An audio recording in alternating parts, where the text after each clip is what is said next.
Hi. Welcome everyone to the virtual day of the Brooklyn Book Festival. I'm Andy Tepper. I'm co-chair of the International Committee of the festival, and it's a real pleasure today to be hosting today's virtual day program on Distant Fathers, Distant Stars.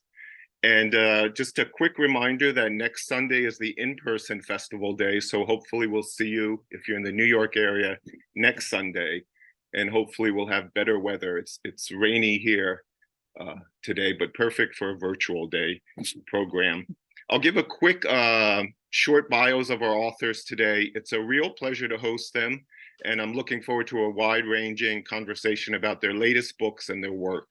And the books are first for sale on the site. You can there's a link to buy the books.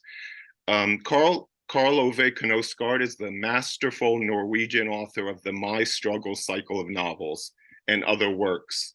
His new novel is The Wolves of Eternity. Zimbabwean writer Novuyo Rosa Tshuma is the author of the acclaimed novel House of Stone. Her new novel is Digging Stars. So just to begin, these are very different books, but they're equally riveting and amazing. I'll let the writers describe them more to you, but I just wanted to begin with a way of entering and discussing them together. So both books at their center involve fathers, their mysteries and their secret lives, and both involve their premature deaths, both actually by car accidents. But even before their deaths, they're in large part absent.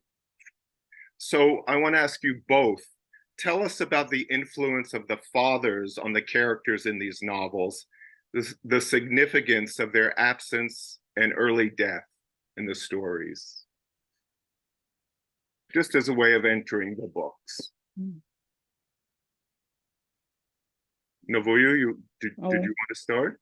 Okay, I was gonna let Karl go first, but I'll fantastic. I'll start. And thank you again, Andy, and it's an honor to be here in conversation with you and Karl. So in Digging Stars, we have this genius parent, this larger than life figure. And so Frank, the father in the novel, really is the connection between Atandwa, the character in the novel. Rosa is her second name, and this larger world, not just in America, but in terms of the universe and the stars. He's an astrophysicist and an astronomer. And so there's that connection. And his absence also really has to do with I guess, this idea of what is the family unit, and also what does a father's absence do, this idea of father-daughter relationships. And his death is key for plot, and I won't spoil that for readers, but also it then drives Atandwa in the novel as a character. She's searching for her father, the father figure, but really what it is a search for a template for how to live and how to be in the world, right? The father figure becomes this really key propulsion in terms of emotional, intellectual discovery in the novel. And then he's a turning point. Atandwa has to come to terms with who he really was, but also who then she wants to be in relationship to him.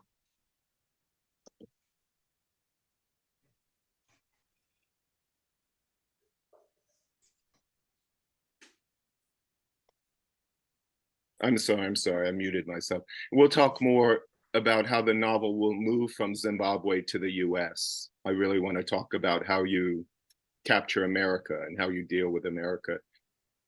Karl Ove, what about your novel? Because, well, we'll talk more about the different parts to it, but at least in the first part, we're dealing with a son reckoning with his absent father.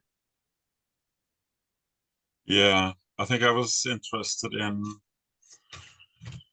writing, since parents are so incredibly influential to who you become and who you are, I wanted to look into a person who has lost his father. So this character is 20 when the novel starts, and his father died when he was 10. But he has some sort of vague memory of him, very like everything makes sense. It's a few visuals. He knows who he was and he knows the feeling of him, and that's it. And then I remember, having a father myself, and he was kind of the same person Mm. for me. It was one person. I never thought it never occurred to me that he has an inner life.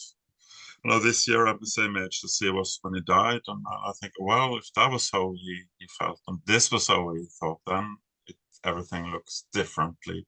So I let this character kind of get a glimpse into the father's life, really, and the novel starts to unravel from there.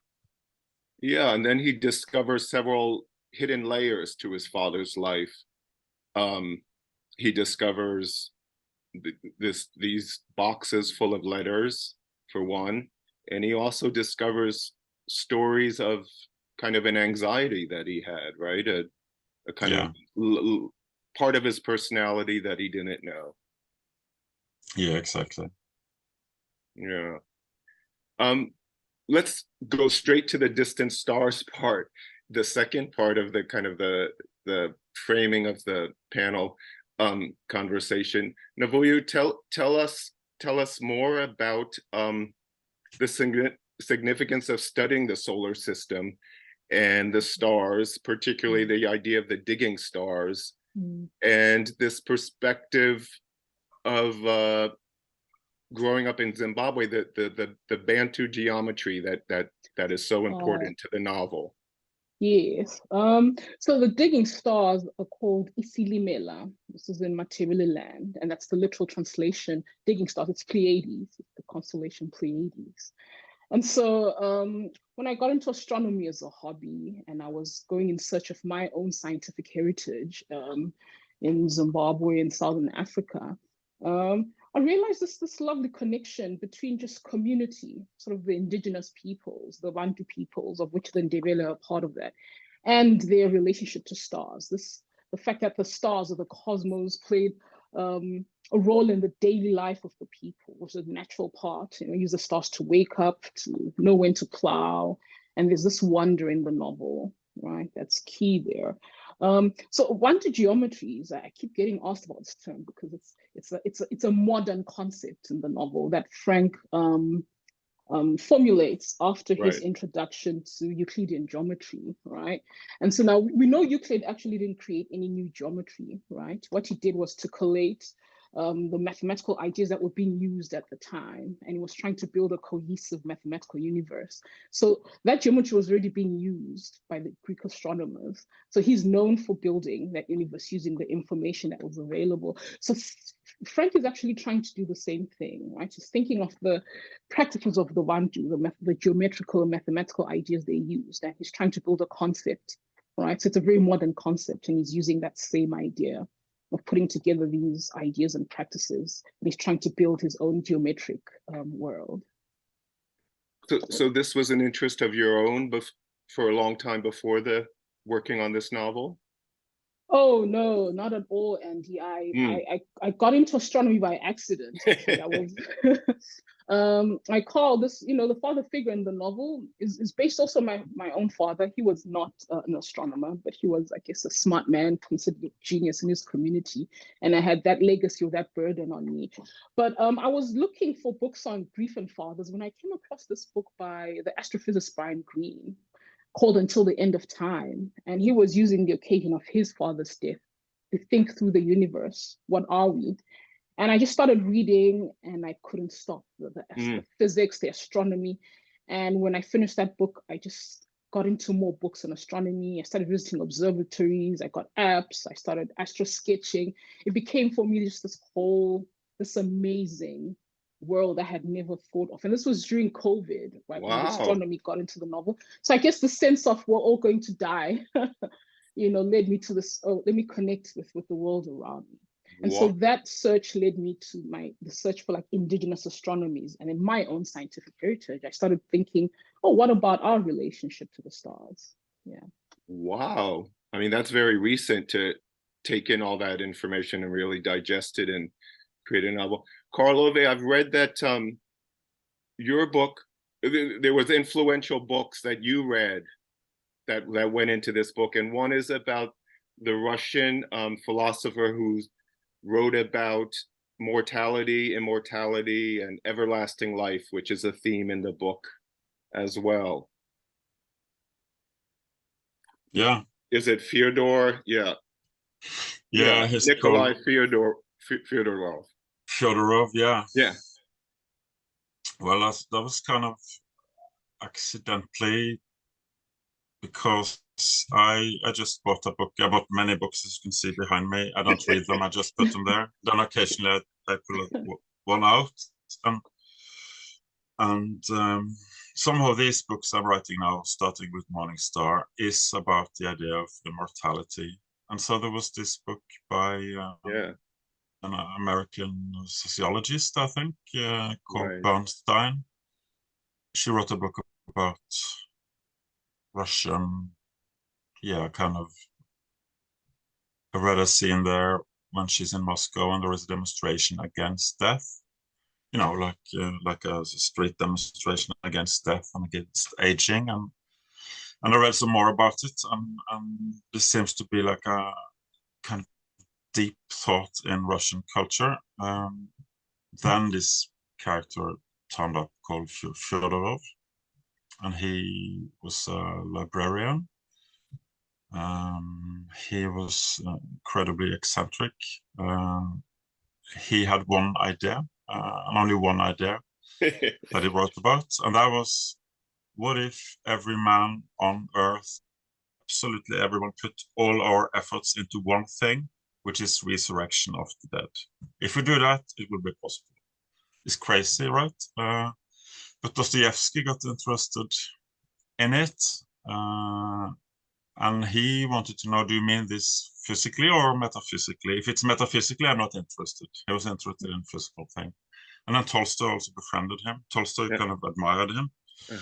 And then this idea has kind of been lurking in Russia ever since, I think. I'm writing a bit about that in the novel, but that was where I wanted to go. So the starting point is in Norway, 1986, this young man without a father. And I needed to bend the novel over to Russia because this was the idea I wanted to kind of explore.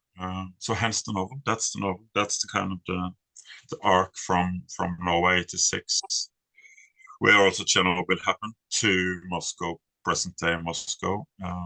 Right. Just to look into these ideas, because there is also this thing about, if you imagine something about the future, it comes true. It comes true, you know. We got the AI thing now. It's like, it's crazy, but someone has imagined it, it comes true. Everything we imagine comes true in the end. So I guess also this idea could, you know, so it's so scary to me, and it's such a terrible, terrible thought that, you know, that we can actually get the dead back and resurrect them and also live forever, which is another thing that's in this novel. So it really is a nightmare. That's the kind of just the background for the novel. Yeah. The foreground is just what happened between people, relations between people. But Karl Ove, I'm interested, you mentioned that this was a theme you wanted to develop starting with the last book. So I mean, getting back to the idea of the stars, in this novel, there's a strange phenomenon of the stars at the end, which also links it to your last novel. Yeah. So tell me about that phenomenon, how it's linked, and how this book is connected to the last book, or is part of a series. And Novuyo, I also want to know how your new novel is different or similar to your last book, how you see it's gone in different directions. But yeah, Karl Ove, the star connection and these books together. Yeah. Is it a new cycle? Yeah, it is. And I've actually published 2 more novels since this The Wolves book. So yeah, no, they are related. I'm building some sort of a universe. So first book is Morning Stars.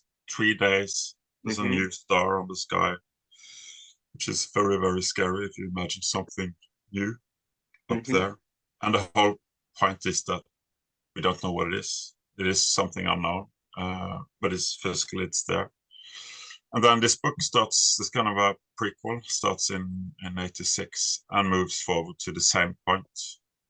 And then book 3 would be taking up the you know, the what happens from there on. So it's just some sort of yeah, I think the thing we are most scared of is there is something we don't understand. We have to understand everything. We have to define everything. We have to, you know, that's hence science, hence everything that we do has to do with that fear. So in these books, that's the challenge. That's what happens. There is something in the world we don't know, and of course, to me, I don't think we know anything. I mean, we have no idea. And over to you. Over to you, Novuyo. Yeah, well, you know, I think House of Stone and Digging Stars are also, interestingly, both novels about history. And when I finished House of Stone, like, this is actually not a historical novel so much as it is a novel about history, right? House of Stone is set in the 2007, and it's looking back, and it's, you know, both Zamani in House of Stone and Atandwa in Digging Stars are trying to answer this principal question of who am I, right? What is this world that I've come into? And so for me, you know, the astronomy in Digging Stars really grew out of sort of my love for science, which drew from the fact that I've been working on this novel for a long time. And of course, central to it was this idea of religion and sort of trying to figure out who we are. But I had lost my conviction, and you could feel it in the novel. The religion wasn't being treated, I guess, seriously. And this for me just has to do with the idea of metaphor, which is there was a point in time where religion could answer our most pressing questions, and it was philosophy. Currently, it's science. You see it with, you know, AI and just our technological use, right? Science is informing how we are living. And so science for me became this exciting playground where I could really seriously take these philosophical questions into consideration. Who are we? You know, where did we come from? What's our relationship to the world, right? It provided fresh metaphors. But in getting into science, I then discovered indigenous science, and authors such as Robin Wall Kimmerer, she's from the Potawatomi Nation in the US, and she's a scientist and a botanist and an indigenous scientist, had me then thinking about other forms of science that are not mainstream science. And this is where the history came in, right? And so Digging Stars, again, really is also about the history of science. The science as the original term that was utilized before the coining of the term scientist in the 19th century, right? Before that, science used to refer to the general pursuit of knowledge, not a specialized field, right? And so that was deeply interesting to me. And the novel is interested in repatriating that sort of knowledge, right? And so at the program in America, you have these characters who are from different backgrounds, including indigenous nations in the US, India, the country, and Atandwa, Africa. And it's really also about bringing in these characters into a confined space where they would not usually interact, and then seeing what happens in terms of the histories that have made them and brought them to this point in time. Tell me, both of you, about the different settings, and Novuyo, how you move from Zimbabwe to the US and the importance of focusing on her in America. Yes. Thanks. I mean, you know, most of the novel is set in the US. So the first section is about 40 pages, 50 pages, if I'm not mistaken, takes place in New York. This is Atandwa as a child visits her father, one visit, and then, you know, discovers he has a girlfriend and a stepson, and, you know, her world sort of, it's a shock because her mother is also sort of pining after her father back in Zimbabwe. Then the second section, we just have a brief, I think, chapter looking back into Atandwa's life in Zimbabwe. This was the mid-2000s, early to mid-2000s, when Zimbabwe was imploding. So this is the classic and imploding post-colonial nation. And America was really key because it's in the novel, it signals the future, right? And this is how most people think about the US. If you think of the relationship between just America and other countries, including countries in Africa, it's seen as, you know, a space where things happen. I was really interested in the US because also this is where science, NASA, discoveries about the stars, right? This is where a lot of innovation is happening. And I really wanted to explore that, right? And so that setting for me is important for that, but it's also important for the sort of the histories, right? There's a lot of Native American history in the novel that Atandwa uncovers. And some of this history I uncovered during my research, right? For instance, in Zimbabwe, we have our rural homes are called reserves. And I did not know that those were modeled on the North American reservation. So suddenly I was deeply interested in those connections. Yeah. Mm. And Karl Ove, tell me about the time frame that your book is set in and the significance of Russia. I mean, why you wanted to explore Russia. I mean, it begins in 1986 during the Chernobyl accident, right? And the radiation and the talk of it in Norway. And then it moves later, several decades later, to contemporary Russia. Yeah. That's a good question.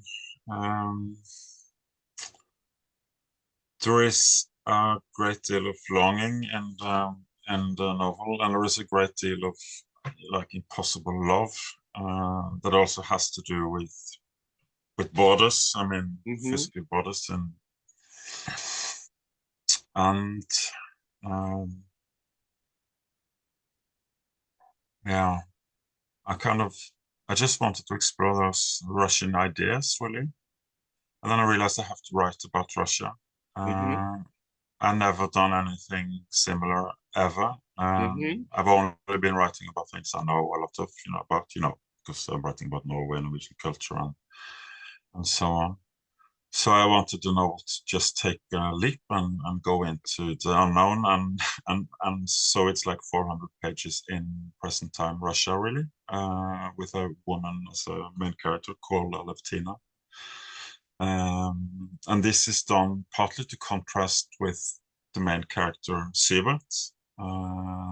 She's very, very, very different from him. I wanted something very different, to very different characters, to very different cultures, and somehow they're gonna meet and they're gonna talk, which of course would be impossible. But I've only been in Russia myself for 9 days, Wow. so I think I wrote about every single thing I saw in Russia is in the novel, because then I know this is. So how did you do that? How did you do the capture Moscow and then she goes outside Moscow? Yeah, no, it was just felt like it was fun. Yeah. To me, it was like reading a novel. I love reading novels where I don't know. No, I don't know. It's not my culture. It's not my country, or it's not my kind of character, and I love doing that. That's part of the reason for me reading. So doing that as a writer it felt, I did like it, but it felt also very scary, because probably it's only like middle-class Norwegians with Russian names. That's what it is. But I did send it to my Russian translator read it, and also friends who live there and know Russian. Right. And they kind of, said like, well, just the cultural things that you miss, that you don't know about. Yeah. It's really impressive. I wanted to ask about the structure. I mean, you've mentioned you have it in different parts, and you also have other voices that come in. Did you know you wanted to structure it that way, in very different narrative voices and sections? And also the style of the language. I want to ask you both about your language in this novel. So yeah, both talk about how you structured the novel. I mean, yeah. Okay, I'll jump in. Yeah, I mean, your language is very rich, beautiful, rich sentences. And Karl Ove, in some sections, you're very succinct, right?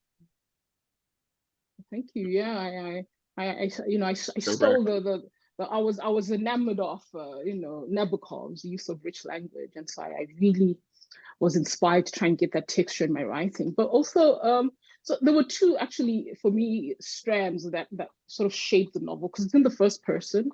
Wainatando's voice. So it is a coming of age novel. For me, the father, right? Or the father, that emotional locus around the father. That's why we open with him. That's why we jump, right, to America where she's searching for him.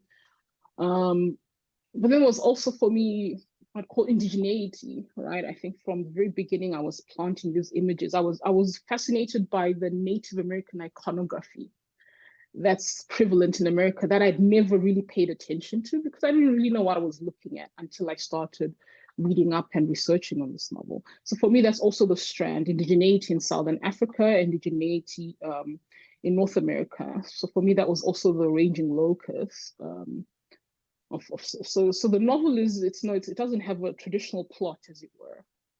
And so for me, those are the emotional centers. And of course, as we continue, I think I try to dial up the volume, I guess, on what you call indigeneity. There's, and I think I owe Indigenous scientists in the US and Canada, where this is really starting to take off, where Indigenous science as a field is actually starting to take off, right? And sort of helping me think through what that is, what that looks like, right?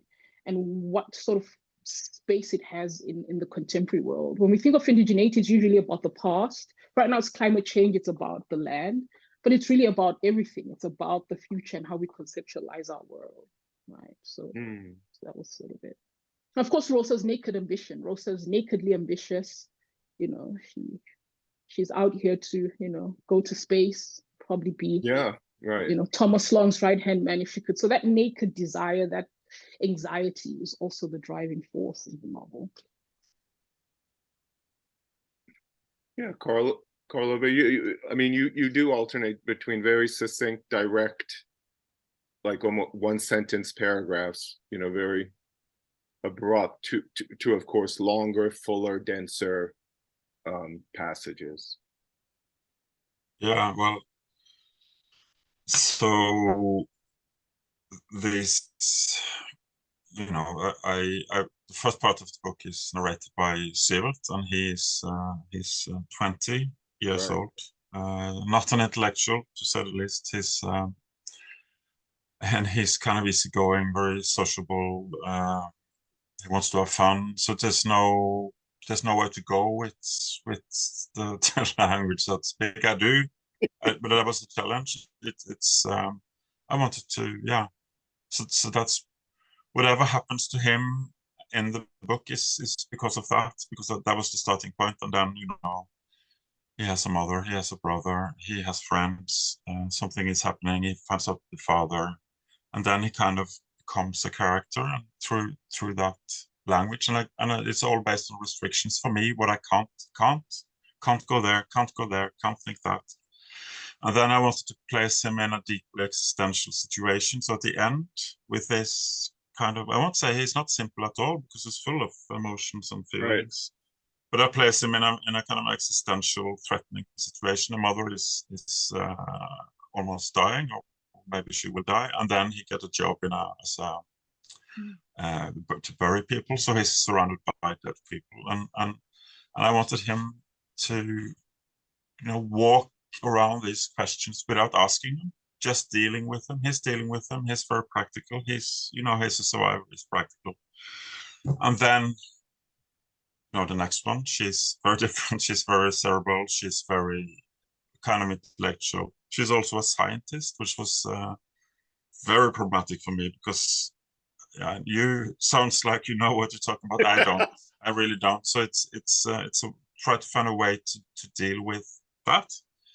And I wanted her to be interested in, the opposite of death, which is the emergence of life. Where does life come from? How is life possible? What is life? And also, she's a biologist, so it's in the end all about relations and communications. For her part, in forest and between trees, and for me, it's about that, and it's about the people also in it, of course, and it's also about biology. Her father, she's very close to her father, but he's not her biological father. And there's a lot of that kind of things going on. So her language is different. That section is different. Tell me about some of the other secondary characters that orbit around the main characters. I'm interested in what they represented and what they brought out of the story. Yeah, who do you think of in? It's such a huge book. It's like 800 pages. Um, Uh, Vasilisa, mm, who's writing this book called the Wolves of Eternity. yeah, Yevgeny, Lisa, and then yeah, Novuyo. I was thinking of Shaniqua, Mousis, Peralta, some of the other people she meets at the program. yeah. So Vasilisa, she's a poet, and they meet when they are students. They're studying literature. Yeah. So she's a very kind of emotional, greedy person.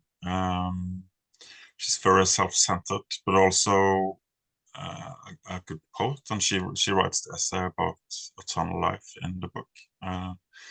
So she's kind of in the outskirts of Alevtina's life, but then in the center of the novel, so to speak. She has her own section, in fact, right? Yeah, she does. And then it's Yevgeny. He's a lorry driver who's there was an incredibly violent attack in the beginning of the book, which basically is a true story. I met when I was just 9 days in Wow.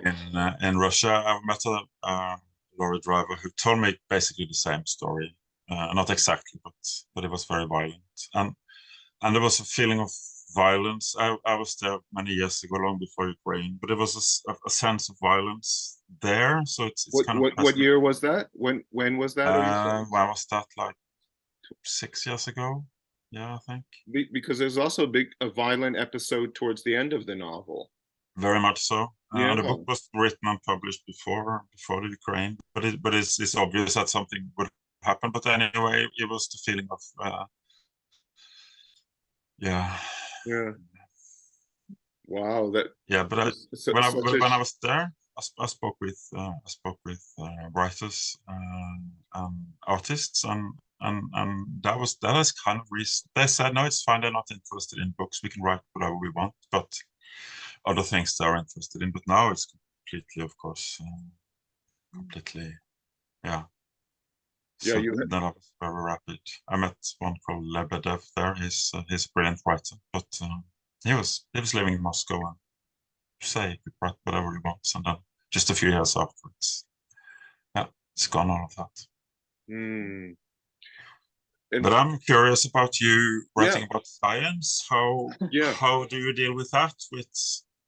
Integrate it into characters and into plot and all of that? The plot. I mean, what helped is that these my characters are like in a graduate program, in this elite science program. So they're what you call nerds.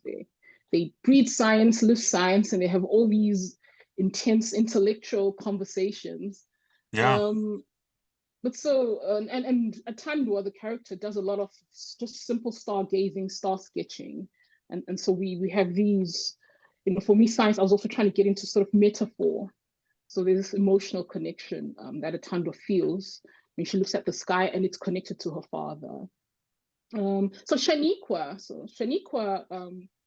is Atandwa's roommate when she moves to the Midwest to the program, this elite science program. And Shaniqua is Afro-Chacta. So this is like 2018 when this is set. She's Afro-Chacta, so of African heritage, and Chacta, which is one of the indigenous nations in the US. And so I really wanted to give her that Black name because, again, I'm really interested in assumptions, what a reader assumes in their intro story. And so sorry to spoil it for those who are listening. I won't give you anything more about that history. But so for me, Shaniqua becomes I'm interested in some of her public-facing self, which we see in her interactions with others, who she's assumed to be in America, then also her private self, who Atandwa then gets access to due to their proximity. And Shaniqua and Atandwa have an interesting relationship because Atandwa fetishizes America, and Shaniqua fetishizes Africa, right? And there's some moments of maybe human relief there. But the fetish is really different, right? Atandwa's fetish is really very contemporary, right? very wide-facing, and Shaniqua is very past, right? She's interested in this past sort of mythical Africa. And so I was interested in how these two things do different things in the novel. Actually, it's not the same fetishization. And Peralta, who was Frank's stepson, Tanda's father's stepson of Haitian descent, he's an interesting character because there's this tension between this history where Tandwa is not really sure of her relationship with her father, just because of the sense of abandonment, this sort of attachment to the mother, to the father, and then confusion as to, in abandoning my mother, was I abandoned as well? This is the continual question. And Peralta seems to have a sure footing in his relationship to Frank, and those are the tensions there. Mausi is from the Hopi Nation, and she's studying quantum physics. You know, I really struggled with Mausi for a while because I didn't want to fetishize her. So if you notice in the novel, she's not given any physical descriptions. And where she enters, it's really because she's sort of in the background. When she converses with Atandwa, she's actually talking about just physics. She's a very cerebral and, you know, very interesting character. But when she enters and leaves a scene, I think she has an explosive impact. And it's just for me that history on the page, putting these characters from, you know, different, sometimes contesting histories. And another character I loved was Rick. You know, Rick is from the Midwest, first generation, first in his family to go to school, and his roots stem from colonial America. And he and Atandwa bond or connect briefly over this sort of weird, whether misunderstanding or, you know, realization that they're both colonized by the British. And so here I'm interested in America as this claim as sort of the first nation to break away from the British, to break away from Britain colonialism and try and form a new thing. Something African nations have not actually quite done. We're still very British, part of the Commonwealth. And so I'm really interested in the tensions of America as a colonial society, but also as a post-colonial society. And what does that do on the page? So Shaniqua introduces Rosa to indigenous scientific practices. There's some intimacy in the novel. And for me, they push the novel into, it becomes a really deeply moral novel because you cannot have the native question in a novel without the morality. It forces Atandwa, who's trying to really escape history or any sort of responsibility for heritage, and is really trying to, you know, live the American dream. You know, Atandwa wants to be close to Thomas Long, this billionaire, you know, entrepreneur. Think Jeff Bezos, think Elon Musk. You know, and so really the novel really is about the fact of history and forces beyond you sort of also shaping your life and forcing you to contend with questions that one is trying to frankly avoid, right? Yeah.